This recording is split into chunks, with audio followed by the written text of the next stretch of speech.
الأحرار في الجزائر في بلد 1.5 مليون شهيد وقفوا وقفة بالأمس لا يوجد أي قدر مبالغة إذا قلنا أنها كانت وقفة تاريخية مع الشعب المصري، وده حقيقة المنتظر من الإخوة والأشقاء. هتافات للشهيد وهتافات ضد العميل الصهيوني اجتاحت الجزائر اللي صلت الغايب في كل ولاية من العاصمة وشرقا وغربا وشمالا وجنوبا.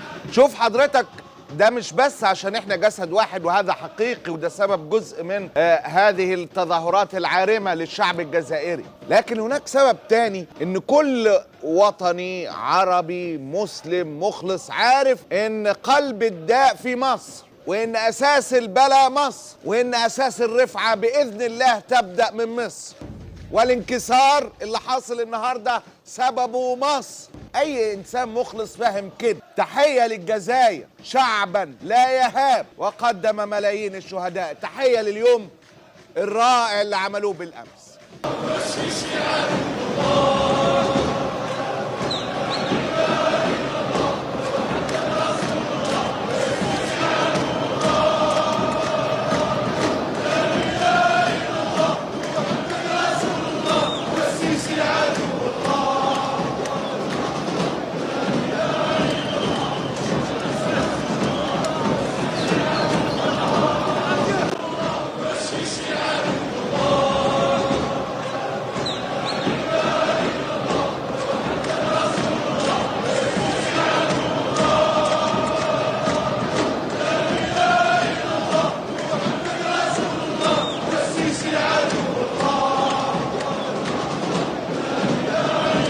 حقيقة إلى أن يستجمع أهلي في مصر شجاعتهم الكاملة بإذن الله، وده يحصل قريبا جدا.